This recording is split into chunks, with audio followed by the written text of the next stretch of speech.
Medical ভর্তি পরীক্ষার এক অদ্ভুত রকমের সাধারণ জ্ঞান প্রশ্ন বা সাধারণ জ্ঞানের এক্সপেরিয়েন্স দেখছে গত বছর মেডিকেল ভর্তি পরীক্ষার্থীরা।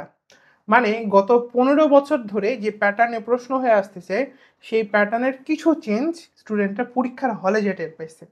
তো এটার জন্য স্টুডেন্টরা আসলে কতটুকু প্রস্তুত ছিল? মেডিকেলওয়ালা এই প্রশ্ন থেকে তোমাদেরকে কি কি লার্নিং বা কি কি জিনিসপাতি পরবর্তীতে ফিউচারের জন্য সিদ্ধান্ত নিতে বলবে, এই বিষয়ে আমরা আজকে এই ভিডিওতে কথা বলবো। আমি হাসিবুল হাসান শান্ত, পড়াশোনা করতেছি ঢাকা মেডিকেল কলেজে এবং মেডিকেলওয়ালার ইনস্ট্রাক্টর। তো চলো আমরা ভিডিওটা শুরু করে ফেলি। সো প্রথম কথা হচ্ছে, জিকে প্রশ্নের যে প্যাটার্নটা সেটা কিন্তু দেখা যায় যে আমাদের দেশের যে পরিস্থিতি বা রাজনীতি বা প্রেক্ষাপট সবকিছুর উপর ভিত্তি করে কিন্তু নির্ধারিত হয়। তোমরা এটা অবশ্যই ভালো করে জানো। এবং এটাও খুব মজার বিষয় যে গত 15 বছর একরকম জিকে প্যাটার্নটা ছিল, এটার স্পেসিফিক কারণ আছে এবং সামনে কি হবে। তো তার আগে আমাদেরকে দেখার দরকার যে এই বছর যে জিকে প্রশ্নটা হয়েছিল, সে প্রশ্নটা কিরকম ছিল বা সে প্রশ্নগুলা কোথা থেকে হয়েছিল, কিভাবে হয়েছিল, স্যারেরা কি কি কোয়েশ্চেন করছে। আমি খুব অদ্ভুত অদ্ভুত জিনিস পাইছি এবার জিকে অ্যানালাইসিসটা করতে যেয়ে। তো চলো আমি তোমাদের সাথে জিনিসটা শেয়ার করি। ঠিক আছে, আসো। সো আমরা জিকে প্রশ্নটা এবার হচ্ছে বের করি, এবারকার যে জিকে প্রশ্নটা। তো জিকে প্রশ্নটা আমরা যদি দেখি, তাহলে আমাদের জিকে প্রথম যে প্রশ্নটা ছিল সেটা হচ্ছে কি বলতো, বৈষম্য বিরোধী আন্দোলন চলাকালে আবু সাইদ কবে শহীদ হন। এটা তুমি বুঝতেই পারতেছো, এটা হচ্ছে কি বলতো, এটা হচ্ছে আমাদের সাম্প্রতিক যে প্রশ্নগুলো, তাই না? আচ্ছা, মজার বিষয়, এই বছরই মেডিকেল ভর্তি পরীক্ষায় সাম্প্রতিক কিন্তু ভালো পরিমাণ আসছে, রাইট? তো সাম্প্রতিক যে প্রশ্নগুলো আছে এগুলো মোটামুটি সব কোচিংয়ে কমন দিছিল, কারণ ওগুলো খুব সমসাময়িক বিষয় ছিল বা ওই জিনিসগুলো ঘটতেছিল, সেগুলো নিয়ে নতুন করে বলার আসলে কিছু নাই। তো সাম্প্রতিক যে জিনিসগুলো এগুলোকে আমরা আলোচনার বাইরে রাখি। ঠিক আছে, যেমন এই যে প্রশ্নটা, বৈষম্য বিরোধী ছাত্র আন্দোলন আবু সাইদ কবে মারা গেছেন, বা এই যে এখান থেকে গাজায় কবে সাম্প্রতিককালে সংঘর্ষ শুরু হয়েছে, হ্যাঁ, এইটা। তারপর হচ্ছে তোমার এই দুটোই তো মোটামুটি সাম্প্রতিক থেকে ছিল। ঠিক আছে, আচ্ছা।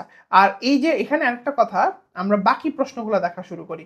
তো মেডিকেল ভর্তি পরীক্ষার ক্ষেত্রে এইবারে আমরা প্রথম দেখতে পেলাম যে মেডিকেল ভর্তি পরীক্ষার ক্ষেত্রে স্যারেরা কিন্তু আহ, আগেকার কোশ্চিনের টপিকগুলো অ্যানালাইসিস করছে খুব ইন্টারেস্টিংলি, যেটা আমি সবসময় স্টুডেন্টদেরকে বলি।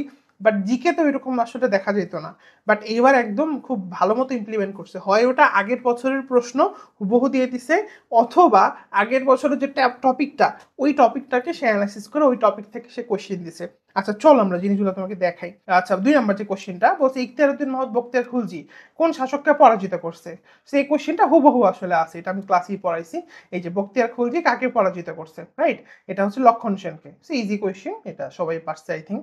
আচ্ছা, এরপরে আসো, স্বাধীন বাংলাদেশের স্বীকৃতি দেওয়া প্রথম মুসলমান রাষ্ট্র কোনটা। যে এই স্বীকৃতির যে কোশ্চিনটা, এটা স্যারেরা কয়েকবার কোশ্চিন ব্যাংকের মধ্যে চেক করছে। আমি তোমাকে একটু দেখাই, তাহলে তুমি আরো ভালো বুঝবা। যেমন আমি এখানে হয়তো কয়েকটা দাগায় রাখছি, যদি আমি পেয়ে যাই আমি তাহলে তোমাকে দেখাই দিই। রাইট, এই যে দেখো, কোন দেশ বাংলাদেশকে প্রথম স্বীকৃতি দিছে। রাইট, দেখো এটা কিন্তু স্বীকৃতি থেকে একটা কোশ্চেন। আবার তুমি দেখো আরো আছে, কত নিবা তুমি, এখান থেকে অনেকগুলো কোশ্চেন স্বীকৃতি থেকে আসছে। তো স্যারেরা ওই টপিকটা আগে ধরছে, ধরার পর দিন ওই স্বীকৃতি টপিকস থেকে কিন্তু স্যারেরা কোশ্চেন করছে। ঠিক আছে, আমি তোমাকে আরো দেখাই। দেখো, এই যে দেখো, বাংলাদেশকে স্বীকৃতি দানকারী প্রথম ইউরোপীয় দেশ কোনটা। হ্যাঁ, যেমনটা মোটামুটি দেখতে পাচ্ছি যে স্বীকৃতি থেকে কিন্তু ভালো পরিমাণ কোশ্চেন আসছে, রাইট? তুমি দেখো এই যে কবে স্বীকৃতি দিছে বাংলাদেশকে।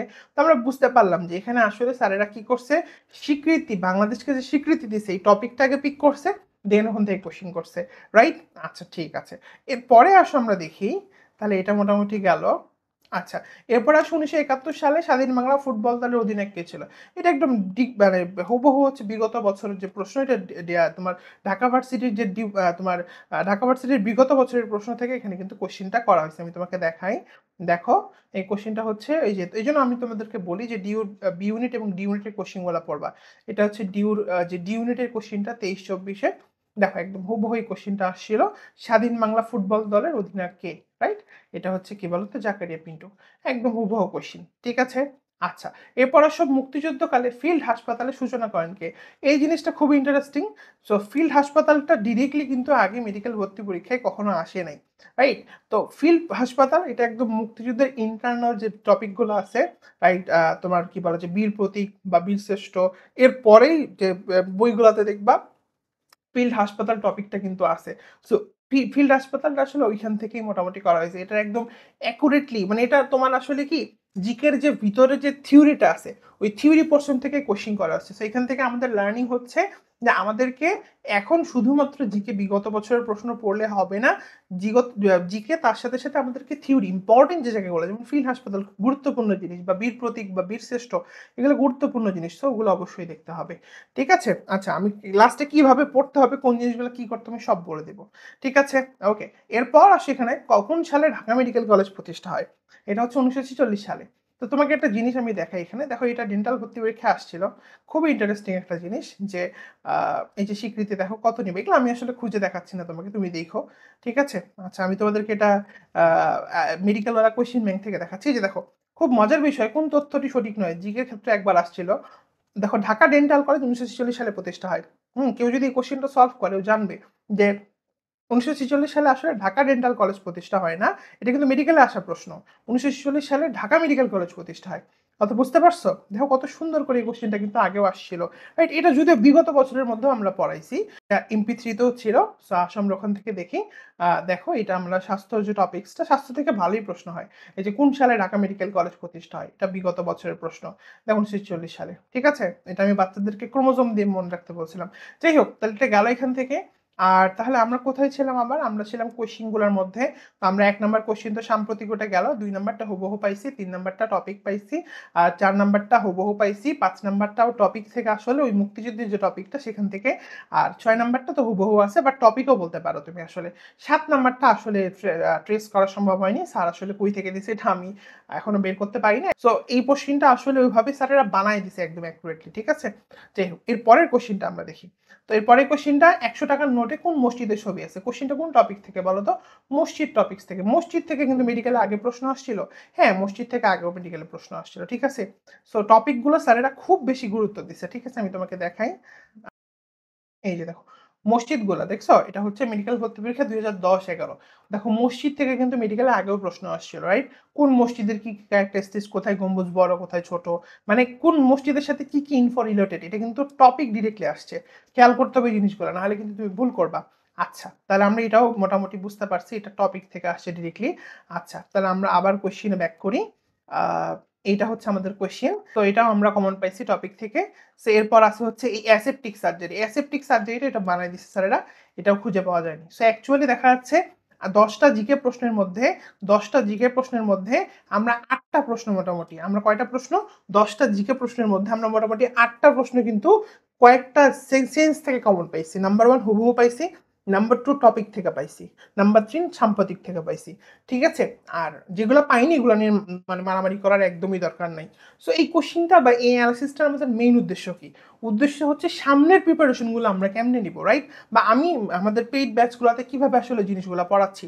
তো এখানে জিকে পড়ার ক্ষেত্রে তোমাকে এখন একটু ঠান্ডা মাথায় চিন্তা করতে হবে। জিকে তুমি যদি এবড়ো থেবড়ো করে পড়ো, কোনো লাভ হবে না। প্রথম কথা হচ্ছে, জিকে তোমাকে থিওরিতে ফোকাস দিতে হবে এবং এমসিকিউতে ফোকাস দিতে হবে। থিওরির জন্য তুমি কি পড়বা, বা আমি কি পড়াচ্ছি ব্যাচে, আমরা পড়াচ্ছি জোবায়ের জিকে। ঠিক আছে, আর এমসিকিউর জন্য কি পড়াচ্ছি বা কি পড়তে বলতেছে বাচ্চাদেরকে, আমরা পড়তে বলতেছি MP3। ঠিক আছে, তাহলে তুমি মোটামুটি একটা প্রুফ অবস্থায় থাকবা। ঠিক আছে, আমি সামনের বছরও ভিডিও বানাবো, দেখিও। যদি জাতের কোশ্চিন হয় তাহলে ইনশাল্লাহ দেখবা, মানে ম্যাক্সিমাম যেমন 8টা আমরা কোশ্চিন মেডিকেল ওয়ালা থেকেই তোমাকে দেখাই দিলাম, এরকম 8টা কোশ্চিন বা এর চেয়েও বেশি কোশ্চিন আমরা কিন্তু এই দুইটা সোর্স থেকে দেখাই দেবো। কিন্তু এখানে একটা কথা আছে, তুমি যদি কোচিং এর বই বা ধরো কোচিং এর বই ভালোও হতে পারে, খারাপ সব বই যে এরকম না, ধরো তুমি মানে র্যান্ডমলি সব পড়া শুরু করতেছো, তাহলে কিন্তু তুমি পাগল হয়ে যাবা, কিছু মনে রাখতে পারবে না। তোমার প্রথম শর্ত হচ্ছে তোমাকে থিওরি পড়তে হবে খুব কনসাইজ, কোন থিওরিগুলো আসলে আমার লাগবে। এখন তুমি যদি মুক্তিযুদ্ধের মানে পুরো 14 গোষ্ঠী নিয়ে মুখস্থ করতে শুরু করো, এটা মানে ছাগলামি ছাড়ার কিছুই না, সহজ কথায় বলতে গেলে। বা তুমি দেখা যাচ্ছে একটা টপিক খুব পড়াশোনা শুরু করতেছো, এমন পড়া পড়ছো, অথবা দেখা যাচ্ছে যেগুলো দরকার নেই সেগুলো নিয়ে মাতামাতি করতেছো। তোমাকে জিকেটা খুব বুঝে শুনে এখানে আগাইতে হবে। হ্যাঁ, আমাকে প্রিসাইজ থিওরিগুলো পড়তে হবে, অ্যান্ড দেন আমাকে এমসিকিউ প্র্যাকটিস করতে হবে। হিউজ এমসিকিউ, এমসিকিউ থেকেও কমন পড়তে পারে, হুনোস। আমরা সব কিছুর জন্য রেডি থাকবো, রাইট? আমরা তো কখনো তোমাদেরকে গিনিপিক বানাবো না, রাইট? যে তোমাদের উপর একটা আমরা কোনো কিছু চাপাই দিব, এরকম আমরা করবো না। আমরা যদি কোশ্চেনটার ওভারঅল সামারি করি, তাহলে আমরা কয়েকটা জিনিস দেখলাম। এটা তো সাম্প্রতিক 1 নাম্বারটা, 2 নাম্বারটা হচ্ছে হুবহু, 3 নাম্বারটা কিন্তু টপিক, 4 নাম্বারটা হুবহু, 5 নাম্বারটাও টপিক, মুক্তিযুদ্ধ টপিকের ফিল্ড হাসপাতাল, আর তারপর 6 নাম্বারটাও কিন্তু একদম হুবহু, আর 7 নাম্বারটা তো আমরা পাইনি খুঁজে, 8 নাম্বারটা টপিক, 9 নাম্বারটা সাম্প্রতিক এবং 10 নাম্বারটাও পাওয়া যায়নি।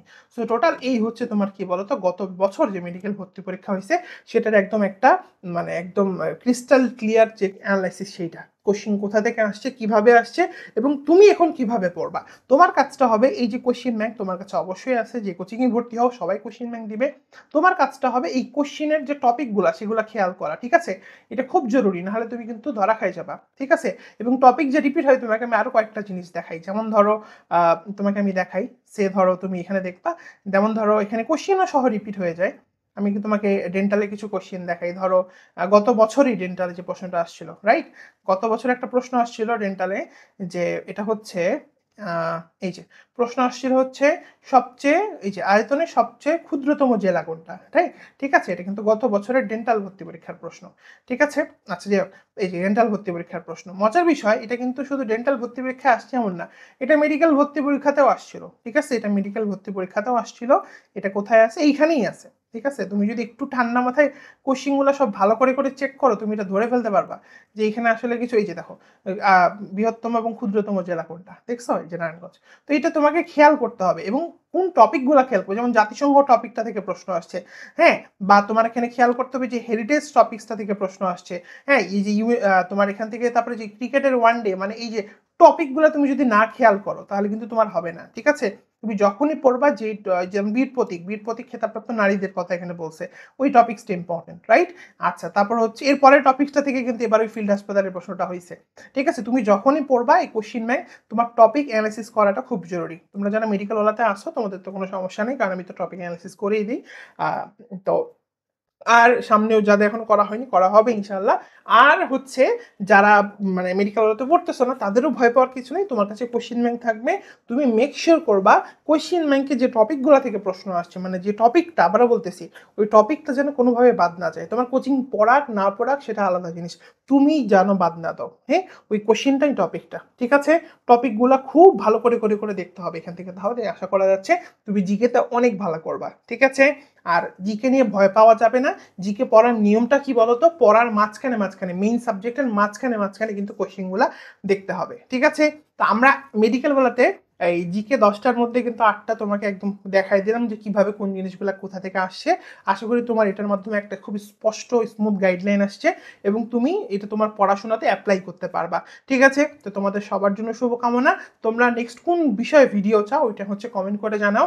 ভিডিওটাতে ভালো লাগলে একটা লাইক দিয়ে দিবা, একটা কমেন্ট করবা, আর শেয়ার করে দিবা, আর হচ্ছে আমার জন্য দোয়া করবা। সবাই ভালো থাকো, সুস্থ থাকো। আসসালামু আলাইকুম।